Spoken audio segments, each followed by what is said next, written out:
aí pessoal, tudo bem? Como é que vocês estão? Sejam bem-vindos a mais um vídeo aqui no canal. You can call me Stan.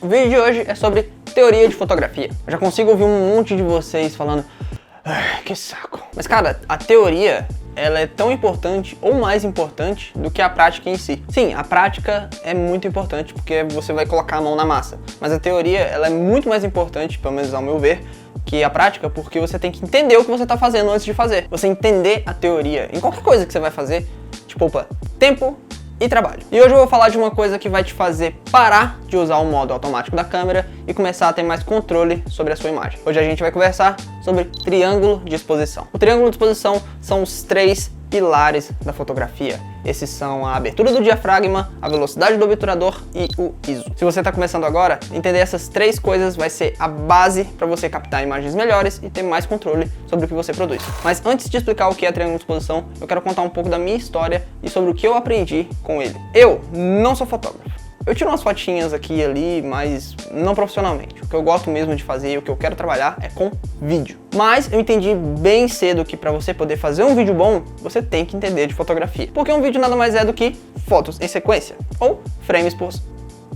A gente vai chegar nesse assunto já já. Até, sei lá, 4, 5 meses atrás, eu não fazia a mínima ideia de como é que se usava uma câmera. E eu já tinha decidido que eu queria trabalhar com isso. Aí você pensa, mas o quê? Eu só filmava com o celular e eu não entendia e nem conhecia esses conceitos. Eu só fazia o que o celular deixava. E antes mesmo de comprar a minha câmera, eu já sabia usar ela completamente. Eu ter estudado não só triângulo de exposição, mas iluminação, enquadramento, composição de imagem, movimentação, me poupou muito tempo quando eu finalmente estava com a câmera na mão, porque eu não precisava mais ter que aprender tudo do zero, eu só precisava colocar em prática o que eu já sabia. E você entender o triângulo de exposição, eu acho que é fundamental não só para foto, quanto para o vídeo, porque tudo que você vai aprender daí para frente ramifica dessas três coisas, como profundidade de campo, fotometria e etc. E eu tive a prova concreta dessa importância quando eu dei uma aula sobre triângulo de exposição em 1h30 para uma pessoa que nunca tinha mexido numa câmera e ela fez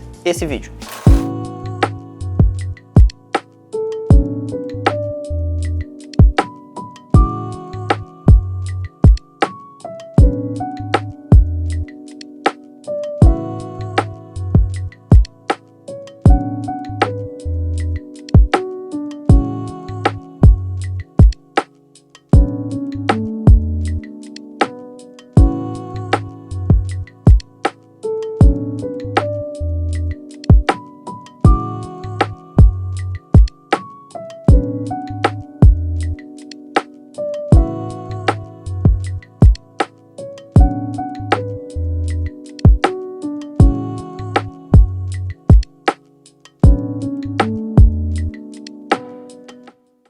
Quem fez esse vídeo foi um amigo meu chamado Marcos. A gente tava numa conversa despretensiosa, ele me perguntou sobre o meu equipamento, a gente foi conversando e quando eu fui ver, eu já tava ensinando ele a mexer na minha câmera. Ele ficou animado e pediu pra fazer um vídeo meu ali com a câmera. E o resultado vocês já viram. Cara, pra alguém que nunca mexeu numa câmera e aprendeu conceitos básicos de fotografia em 1h30 de conversa, esse vídeo tá muito bom, cara. Muito bom, o que me faz pensar que eu devo ser um bom professor. Tem uns errinhos aqui e ali, umas imagens fora de foco e tal, mas mano, por isso que eu acho importante você aprender esses conceitos que eu vou te falar. Mas antes de eu explicar, eu quero te pedir pra se inscrever no canal e dar um like. Se você quiser, né? Você faz o que você quiser da sua vida. Mas se você fizesse, eu ia ficar muito feliz. Bom, dito isso, vamos para a primeira parte do triângulo de exposição, que é a abertura do diafragma. O diafragma são essas lâminas que ficam dentro da lente. Ela serve para regular a quantidade de luz que entra no sensor da câmera. E também para fotógrafo e estúdio de fotografia usar como logomarca. Mas ela não serve só para definir a quantidade de luz que entra, ela serve também para definir a profundidade de campo da imagem que você vai captar. A abertura do diafragma é representada pela letra F. Então quando você olhar na lente escrito f1.4, 2.8, 3.5, 2.0, 1.8, isso vai definir a abertura máxima da sua lente. Quanto menor for esse número, mais aberta é a lente. Lentes 1.2 e 1.4, por exemplo, são lentes bem abertas e bem claras, porque elas deixam bastante luz entrar. E por consequência são caras pra pouco. Bom, como eu falei antes, a abertura da lente também define a profundidade de campo. E o que é isso? A profundidade de campo é o tamanho do espaço que vai ficar focado na imagem que você vai captar. Imagina que quando você está filmando, na sua imagem existe uma parede invisível. E tudo que está dentro da espessura dessa parede está em foco. O resto não, o resto fica tudo desfocado. A profundidade de campo é essa parede. E a abertura da lente vai definir o tamanho dela. Quanto mais aberta é a lente, menor é a profundidade de campo. A vantagem disso é que você consegue deixar o assunto em foco enquanto todo o fundo está desfocado, o que fica muito bonito. Esse é o famoso bokeh. Nossa, é muito suja. Eu falei bokeh. Bokeh. Seu safado. A desvantagem é que dependendo da distância que você vai filmar, algumas partes importantes podem ficar em foco e outras não. Se você filmar alguém muito perto com uma lente 1.2, por exemplo, pode ser que os olhos da pessoa estejam em foco, mas o nariz e a boca estejam desfocados. Alguns fotógrafos e videomakers utilizam as lentes apenas na abertura máxima delas, o que é um erro bem comum e bem amador. Também é um erro você usar a abertura da lente para iluminar a imagem. Não faça isso. Não faça isso. Você ilumina a imagem com luz. Fechou? Então, vamos pro próximo. Agora vamos falar da velocidade do obturador. A lente captura a luz da forma correta e manda para a câmera para ser processada. E quem recebe essa luz para ser processada é o sensor. Existem dois tipos de sensores, o sensor APS-C e o sensor full frame, mas isso é um papo para outra hora. Imagina que meu celular é o sensor da câmera. O sensor ele tem uma cortininha que fica na frente dele. Essa cortina levanta e abaixa para deixar o sensor exposto à luz. Esse é o famoso shutter, que também é o nome de um filme de terror muito bom, recomendo. O tempo que o sensor fica exposto à luz é registrado em relação a 1 segundo, e é representado como 1 de 1 segundo, barra a fração desse segundo que o sensor vai ficar exposto. Por exemplo, 1/200. Quanto menor for esse número, ou seja, mais próximo de 1 segundo, mais tempo o sensor vai ficar exposto à luz e mais informação ele vai absorver. Em compensação, você não vai poder ter movimento, porque senão a imagem vai sair toda borrada. Eu vou explicar. Digamos que você vai tirar uma foto de alguém em movimento com a velocidade do obturador baixa. Devido ao tempo maior que o sensor vai ficar exposto, ele capta todo esse movimento, o que deixa a imagem borrada. Essa característica permite que a gente possa fazer uma técnica muito legal e divertida chamada light painting, ou pintura com luz, onde você deixa o sensor exposto por mais de 1 segundo e ele capta todo o movimento da luz. E você tem imagens como essa.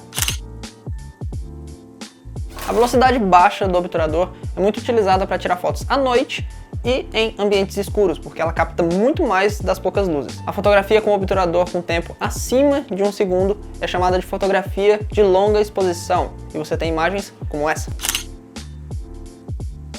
Se você for tirar uma foto de longa exposição, recomenda-se usar um tripé e um disparador. Vai por mim, cara.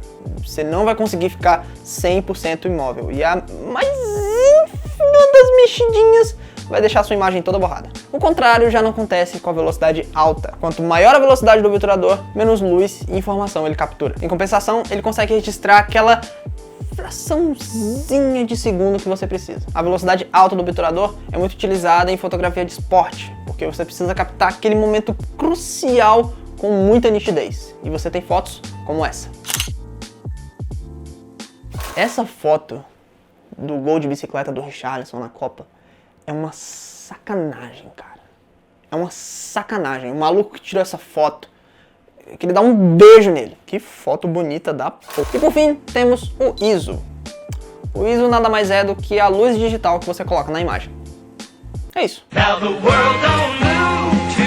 Não. É um pouco mais complicado que isso. O ISO é a sensibilidade elétrica do sensor da câmera à luz. Quando você aumenta o ISO, você faz com que o sensor capture mais luz de forma digital. Se você aumentar demais o ISO, a luz que o pixel do sensor captou vaza para os pixels que estão em volta. Isso causa uma interferência na captação da imagem e aquele chuvisco esquisito que a gente chama de ruído. Já que o ISO é uma sensibilidade digital à luz, como é que as câmeras antigas faziam para regular a luminosidade? Esta é uma excelente pergunta, meu pequeno gafanhoto. E a resposta para ela é que o ISO já vinha nos rolos de filme. Nas câmeras fotográficas antigas não existia sensor. Quando o obturador levantava, a luz ia direto no filme e queimava ele, formando a imagem em negativo. O ISO dos rolos de filme já vinha cravado e era a sensibilidade que aquele filme tinha à luz. Então, dependendo do ambiente que você ia fotografar, você tinha que escolher um ISO condizente com as condições que você estava. No ambiente mais claro ou de dia, você usava um rolo com o ISO baixo. No ambiente mais escuro ou de noite, você usava um rolo com o ISO mais alto. E aí você ia ver se a imagem ficou boa ou não na hora de revelar. Hoje em dia tá muito fácil tirar foto boa. Antigamente, o fotógrafo realmente tinha que entender de fotografia e ter um olhar delicado para fotografar. Analisar ali o ambiente e pensar em qual filme ele ia escolher para o tipo de foto que ele ia tirar. Até os leigos tinham que ter uma noção mínima de teoria fotográfica se quisessem tirar boas fotos. Hoje em dia, o celular faz tudo sozinho. A câmera também, se você deixar ela no modo automático. Mas se você quiser ter mais controle e identidade sobre o que você vai captar, você tem que usar ela no modo manual. É no modo manual que você vai mudar manualmente e independentemente cada um desses aspectos que eu te falei. Bom, beleza. Falei da abertura da lente, falei de ISO, falei da velocidade do obturador, mas como é que eu aplico isso no vídeo? Bom, a abertura do diafragma e o ISO têm o mesmo uso. Já a velocidade do obturador tem um uso igual, mas diferente. Eu vou explicar.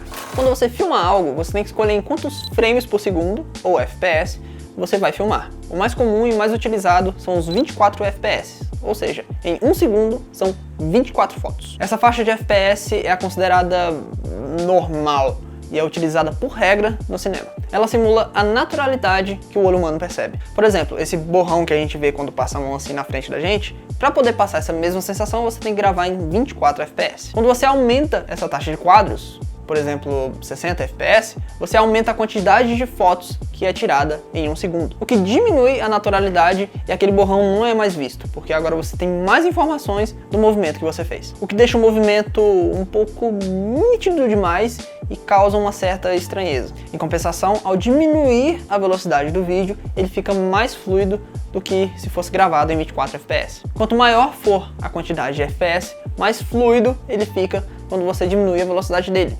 O famoso slow motion. Na videografia existe uma regra chamada a regra do 180, ou regra da metade, que diz que para manter a naturalidade do vídeo, você tem que gravar com a velocidade do obturador o dobro da taxa de quadros por segundo. Por exemplo, se você filma em 24 FPS, o obturador tem que estar em 1/48. Se você filma em 60 FPS, 1/120. E por aí vai. Supondo que você filma num ambiente muito luminoso, ou então numa externa, onde o sol tá rachando o seu coco no meio e a sua FX30 tá fritando mais que revitrense. Você quer filmar com a abertura máxima da sua lente para ter aquele fundo desfocado delicinha e mesmo com o ISO baixo, ela continua estourando. Uma das formas de resolver isso seria deixando menos luz entrar no sensor, aumentando a velocidade do obturador. O problema é que você vai fugir da regra do 180 e seu vídeo vai ficar todo esquisito. Pensando nesse problema, o mercado audiovisual desenvolveu uma solução que eu acho simplesmente maravilhosa, chamada filtro de densidade neutra. Os filtros são vidrinhos que você coloca na frente da lente da câmera para você captar a imagem já com algum efeito, ou então para corrigir algum problema, como são os filtros UV,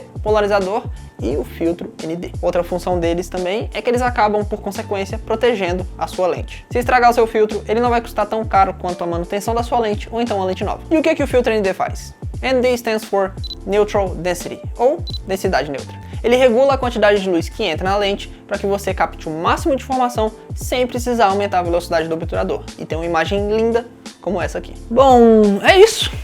Esse é o triângulo de exposição. Quando você dominar essas três coisas, você vai poder brincar com elas e criar a sua própria identidade audiovisual. Bom, galera, esse foi mais um vídeo. Espero que vocês tenham gostado, espero que tenha sido informativo. Lembrando que eu não sou nenhum especialista, eu também estou começando, só que essas informações que eu passei para vocês me ajudaram no meu começo e ainda me ajudam até hoje. São informações que eu achei cruciais para quando eu comecei, antes mesmo de eu comprar a câmera, e que eu acho que pode ajudar você também que está começando agora. Bom, no mais, era isso que eu tinha para dizer. Espero que vocês tenham gostado do vídeo e até a próxima.